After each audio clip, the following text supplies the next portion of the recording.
Hello everyone, welcome to our YouTube channel Mitra education hub. तो आज के सेशन में हम साइंस के मोस्ट इम्पॉर्टेंट 10,000 की सीरीज़ में बायो के एक नए टॉपिक के क्वेश्चंस डिस्कस करने वाले हैं। और हमारे बायो के जो टॉपिक का नेम है वो है human system, vitamins and minerals. तो आज के सेशन में जो भी क्वेश्चंस डिस्कस किए जाएंगे वो सारे questions SSC, railway, DRDO, defence, इन सभी एग्जाम्स में कहीं ना कहीं पूछे गए क्वेश्चंस हैं। तो सेशन में मेरे साथ एंड तक बने रहिएगा। और साथ ही साथ बायो के जो क्वेश्चंस हैं वो साइंस में सबसे ज़्यादा वेटेज में आजकल पूछे जा रहे हैं, तो इसलिए हम बायो की सीरीज़ को ही जो है पहले प्रायोरिटी दे रहे हैं। तो आप यहाँ पर कंटिन्यू मेरे साथ सेशन में बने रहिए। तो देखिए फ्रेंड्स, आज के सेशन का हमारे पास फर्स्ट क्वेश्चन है, कार्बोहाइड्रेट मानव शरीर में किस रूप में टूटता है। ऑप्शन है आपके पास ग्लूकोज, ग्लाइकोजन, स्टार्च या फिर सुक्रोज। तो देखिए, जो कार्बोहाइड्रेट होता है वो मानव शरीर में ग्लूकोज की फॉर्म में जो है वो टूटता है।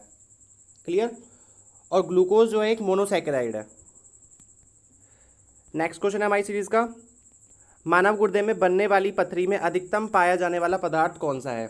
जो किडनी होती है उसमें जो पथरी बनती है, तो पथरी में मोस्ट प्रोबेबली जो सबसे ज़्यादा पदार्थ पाया जाता है उसका नेम है हमारा कैल्शियम ऑक्जेलेट। कैल्शियम ऑक्जेलेट की जो है पथरी बनी होती है।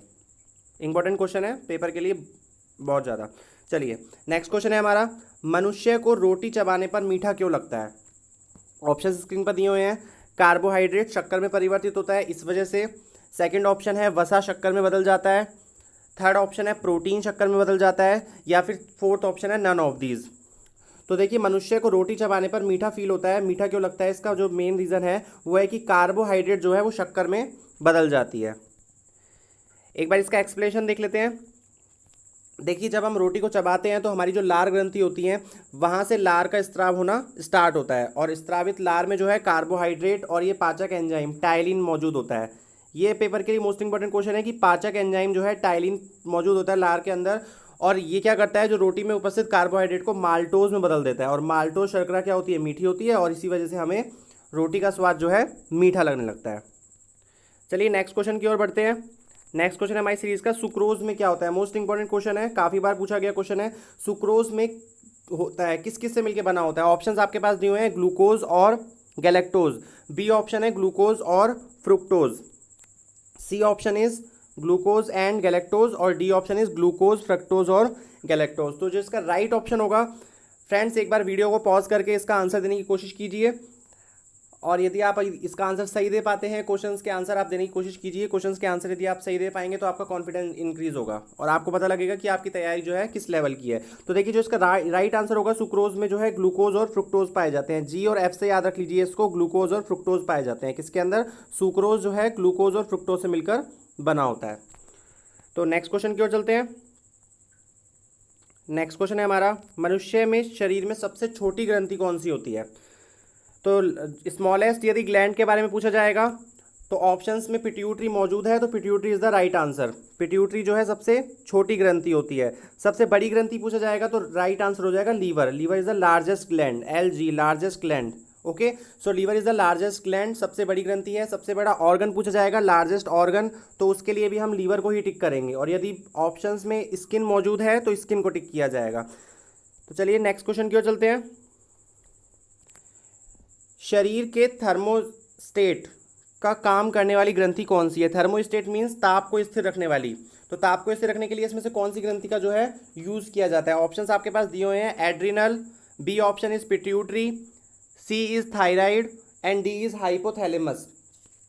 तो जो इसका राइट ऑप्शन होगा वो होगा हमारा हाइपोथैलेमस। हाइपोथैलेमस जो होता है वो ताप स्थिरांक का काम करने वाली ग्रंथि मानी जाती है, थर्मोस्टेट के लिए जो है ग्रंथि मानी जाती है। और जो हमारे पास पिट्यूटरी है वो तो आपको अभी बता ही दिया, सबसे छोटी ग्रंथि है। और एड्रिनल जो है उसको हम आपातकालीन मींस इमरजेंसी ग्लैंड बोलते हैं। जो आपकी एड्रिनल ग्लैंड है उसको बोला जाता है इमरजेंसी ग्लैंड, इमरजेंसी ग्लैंड बोला जाता है। क्लियर। तो ये भी क्वेश्चन पूछा गया है कई बार पेपर में। चलिए नेक्स्ट क्वेश्चन की ओर चलते हैं। देखिए, जो हमारी हाइपोथैलेमस है इसको एक नाम और याद रखिए कि मास्टर ऑफ मास्टर ग्लैंड भी कहा जाता है। किसे, हाइपोथैलेमस को। हाइपोथैलेमस जो है उसको मास्टर ऑफ मास्टर ग्लैंड भी बोला जाता है। मनुष्य के प्रमस्तिष्क का सबसे बड़ा भाग, मोस्ट इंपॉर्टेंट क्वेश्चन, काफी बार एनटीपीसी और ग्रुप डी के एग्जाम्स में पूछा गया क्वेश्चन है। सबसे जो बड़ा भाग होता है उसका नाम है प्रमस्तिष्क। प्रमस्तिष्क मतलब सेरेब्रम बोला जाता है। क्या बोला जाता है? सेरेब्रम बोला जाता है। और जो मस्तिष्क होता है उसका जो वेट होता है वो होता है 1350 ग्राम, 1350 ग्राम। ऑप्शन में आता है वही 1053 ग्राम हमको टिक करना होता है। कई बार ऑप्शन में 1350 ग्राम नहीं होता तो 1300 टू 1400 जो है ऑप्शन में इसके बीच में दिया होता है। कई बार 1400 भी दिया होता है और कई बार 1300 भी दिया होता है। तो राइट ऑप्शन हमारा क्या हो जाएगा? 1300 टू 1400 ग्राम। नेक्स्ट क्वेश्चन है ब्लड बैंक किसे आ गया? इंपॉर्टेंट क्वेश्चन है ये भी बहुत ज़्यादा। ब्लड बैंक में मोस्टली गड़बड़ क्या करते हैं, हार्ट को टिक कर देते हैं, बट हार्ट जो होता है वो ओनली ब्लड की पंपिंग करने के काम आता है। ब्लड की जो है पंपिंग करने के काम आता है हार्ट। तो देखिए जो ब्लड बैंक है वो होता है स्प्लीन, जिसको प्लीहा भी बोला जाता है। कई बार ऑप्शन प्लीहा के नाम से आता है, कई बार स्प्लीन के नाम से आता है। तो चलिए नेक्स्ट क्वेश्चन की ओर चलते हैं। नेक्स्ट क्वेश्चन है हमारी सीरीज का, ऑस्टियोलॉजी किसका अध्ययन माना गया है? ऑस्टियोलॉजी जो होता है वो अस्थियों का अध्ययन माना गया है। अस्थियों का अध्ययन बोलते हैं। बोन्स की जो स्टडी होती है उसी को क्या बोलता है? ऑस्टियोलॉजी। कई बार इंग्लिश में भी ये क्वेश्चन पूछ लिया जाता है 1 वर्ड्स के अंदर। तो चलिए नेक्स्ट क्वेश्चन की ओर चलते हैं। नेक्स्ट क्वेश्चन है इनमें से कौन सा प्रोटीन है? देखिए प्रोटीन कौन सा है, इसमें से ऑप्शंस दिए हुए हैं। फ्रेंड्स अगर आपको कोई भी क्वेश्चन ऐसा लगे कि आप भूल जाएंगे तो आप एक बार वीडियो को बैक करके भी देख सकते हैं। अदरवाइज आप अपने नोट्स में उस क्वेश्चन को हाथों हाथ नोट डाउन कर लीजिए और स्क्रीनशॉट भी ले सकते हैं, जिससे कि वो आपके आगे के लिए एग्जाम की प्रिपरेशन की जब रिवीजन करेंगे तो उसके लिए आपके लिए बन जाएंगे नोट्स। तो देखिए प्रोटीन कौन सा है, इसका आंसर कीजिए कमेंट बॉक्स में। ऑप्शंस आपके पास दिए हुए हैं, स्टार्च, प्राकृतिक रबर, ऊन या फिर सेल्यूलोज। तो जो प्रोटीन है इनमें से ऊन को जो है प्रोटीन माना गया है। अब देखिए एक बार कौन सा प्रोटीन होता है इसके अंदर। तो ऊन जो होता है उसमें केराटिन नाम का प्रोटीन पाया जाता है। मोस्ट इंपॉर्टेंट लाइन है, केराटिन नाम का प्रोटीन किस में पाया जाता है? ऊन में। और यही प्रोटीन जो है बालों और त्वचा में भी मिलता है। इसको क्या बोला जाता है? इसका दूसरा नाम जो है वो है स्क्लेरोप्रोटीन। स्क्लेरोप्रोटीन भी बोला जाता है केराटिन को। और इस प्रोटीन में जो है सल्फर का अमाउंट पाया जाता है, इसीलिए इसको क्या बोला गया है? स्क्लेरोप्रोटीन बोला गया है। Most important question of the series. Next question है आज के सेशन का, अग्नाशय को पाचक रस के उत्पादन के लिए उत्तेजित करने वाला हार्मोन इनमें से कौन सा है? ऑप्शन दिए हुए हैं आपके पास, रेनिन, ट्रिप्सिन, सिक्रीटिन या फिर पेप्सिन। तो देखिए अग्नाशय को पाचक रस के उत्पादन के लिए जो उत्तेजित करने वाला हार्मोन होता है वो होता है secretin, is the right option. Next question है, नेक्स्ट क्वेश्चन दिया हुआ है क्रेनियम। क्रेनियम के ऊपरी भाग को ढकने वाली मांसपेशी का नाम क्या है? ऊपरी भाग को ढकने वाली मांसपेशी जो है आपके पास ऑप्शंस दिए हुए हैं, गेलिया एपोन्यूरोटिका, गेलिया पेरीन्यूरोटिका, गेलिया हाइपोन्यूरोटिका या फिर गेलिया एपीन्यूरोटिका। तो देखिए इन्हीं में ही कन्फ्यूजन रहता है, जब क्वेश्चन आता है तो आंसर लगाने के लिए हाइपो होगा कि पेरीन्यूरोटिका होगा या फिर एपो होगा या फिर एपी होगा। तो देखिए इसका जो हमारा राइट आंसर होगा वो आपके पास, सो राइट ऑप्शन इज गेलिया एपोन्यूरोटिका। गेलिया एपोन्यूरोटिका जो है वो क्रेनियम के ऊपरी भाग को ढकने वाली मांसपेशी को बोला जाता है। देखिए गेलिया एपोन्यूरोटिका जो है वो टिश्यूज से मिलकर बनी हुई एक लेयर होती है जो कि क्रेनियम के ऊपरी भाग को ढकने का काम करती है। तो नेक्स्ट क्वेश्चन है आज की सीरीज का, मनुष्य के शरीर में क्रेनियल तंत्रिकाओं की संख्या कितनी होती है? तो देखिए यदि क्रेनियल तंत्रिकाओं के बारे में पूछा जाएगा, यदि उनकी नंबरिंग संख्या के बारे में पूछा जाएगा तो ऑप्शंस 12, 13, 14 या 15। तो जो राइट आंसर होगा वो होगा 12 पेयर्स पाए जाते हैं क्रेनियल तंत्रिकाओं के। नेक्स्ट क्वेश्चन है हमारी स्क्रीन पर, विटामिन ई का रासायनिक नाम क्या है? तो देखिए विटामिन ई का जो रासायनिक नाम है, ऑप्शंस आपके पास दिए हुए हैं, रेटिनॉल होगा, राइबोफ्लेविन होगा, पायरिडॉक्सिन होगा या फिर टोकोफेरोल होगा। जो तो विटामिन ई का जो नाम होता है वो होता है tocopherol, E T, E for vitamin E and T for tocopherol. E T is the right answer, tocopherol. तो देखिए कुछ इंपॉर्टेंट विटामिन आपकी स्क्रीन पर दिए हुए हैं, आप एक बार इसका स्क्रीनशॉट ले लीजिए। विटामिन ई का जो रासायनिक नाम है वो टोकोफेरोल होता है। इसी प्रकार विटामिन ए का जो नाम होता है, विटामिन ए का जो नेम है वो है आपका रेटिनॉल, रेटिनॉल बोला जाता है। और रेटिनॉल बहुत कॉमन हो चुका है, तो अब जो दूसरा नाम है पेपर में इस तरीके से आता है एक्जेरोफेटोल के नाम से। Axerophthol is the chemical name of vitamin A. Vitamin B1 is thiamine, vitamin B2 is riboflavin, vitamin B6 is pyridoxine, and vitamin B12 is cyanocobalamin. B12 काफ़ी बार पूछा जाता है, most important. Vitamin C is ascorbic acid. These all are the chemicals name of different type of vitamin. Vitamin C is ascorbic acid and vitamin D is calciferol. Vitamin E मैंने आपको बता दिया अभी, tocopherol. And vitamin E is phylloquinone. Vitamin K is phylloquinone. Vitamin K का जो नाम होता है वो फिलोक्विनोन बोला जाता है इसे। एक बार देख लीजिए, B1 जो है थाइमिन है और इसकी कमी से जो है बेरी हो जाता है। इसी प्रकार से विटामिन B3 का जो केमिकल नेम है वो है निकोटिनिक एसिड, और इसकी जो डेफिशिएंसी होती है जब बॉडी में, तो उसकी डेफिशिएंसी की वजह से पेलेग्रा जो है डिजीज़ हो जाती है। पेलेग्रा भी बोला जाता है और साथ ही साथ 4D सिंड्रोम के नाम से एक डिजीज़ बोली जाती है, तो वो भी विटामिन B3 निकोटिनिक एसिड की कमी से हो जाती है।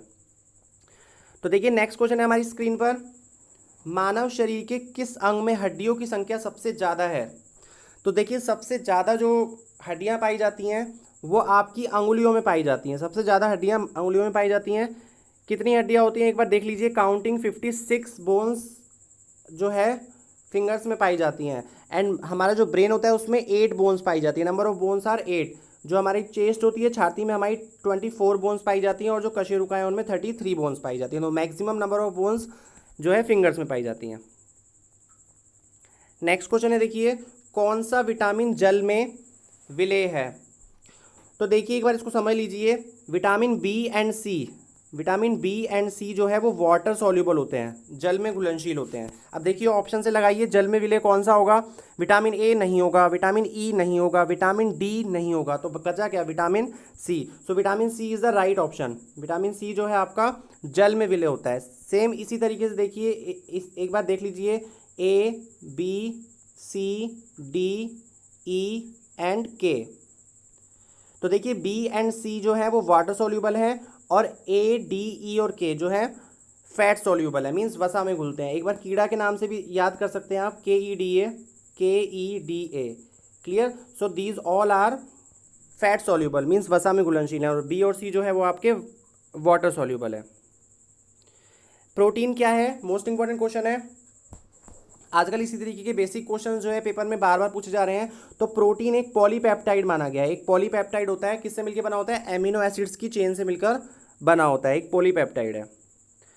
तो देखिए नेक्स्ट क्वेश्चन है हमारी सीरीज में, कौन सा विटामिन जो है यकृत में संचित किया जा सकता है? यकृत मीन्स लीवर में संचित किया जा सकता है। इनमें से कौन सा विटामिन जो है वो लीवर के अंदर संचित किया जा सकता है? तो ऑप्शंस आपकी स्क्रीन पर दिए हुए हैं, vitamin A, vitamin C, vitamin D या फिर विटामिन के। तो जो विटामिन ए होता है वो आपका यकृत में, लीवर में जो है संचित किया जा सकता है। नेक्स्ट क्वेश्चन है आपका, वह अंग जो मानव शरीर में पित्त उत्पन्न करता है। पित्त का मतलब है यहाँ पर बाइल सिक्रेशन।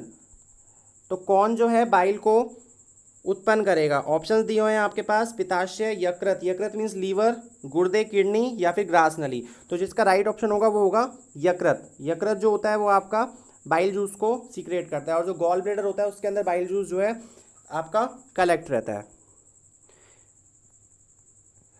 तो आज की सीरीज का लास्ट क्वेश्चन है हमारा, आइरिस का क्या काम है? Most important question of the series, what is the work of iris?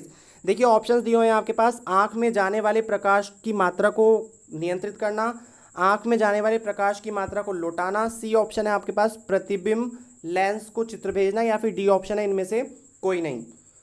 तो देखिए जो आइरिस होती है वो आपकी कॉर्निया के पीछे एक पर्दा होता है, उसी को ही आइरिस बोला जाता है बेसिकली, और जो इसका काम होता है वो होता है आंख में जाने वाले प्रकाश को नियंत्रित करने का। तो देखिए फ्रेंड्स, ये थे हमारे आज की सीरीज़ के कुछ मोस्ट इंपॉर्टेंट बायो के विटामिन्स और मिनरल्स से रिलेटेड क्वेश्चंस। फ्रेंड्स आपको हमारा वीडियो कैसा लगा आप कमेंट बॉक्स में ज़रूर कमेंट करके बताइए। साथ ही साथ वीडियो को लाइक कीजिए। चैनल जिसने सब्सक्राइब नहीं किया है, जो भी फर्स्ट टाइम इस वीडियो को देख रहे हैं, चैनल को ज़रूर सब्सक्राइब कीजिए और ज़्यादा से ज़्यादा शेयर कीजिए। ओके फ्रेंड्स, फिर हम हमारे नेक्स्ट सेक्शन में मिलेंगे एक नई वीडियो के साथ। Thank you so much.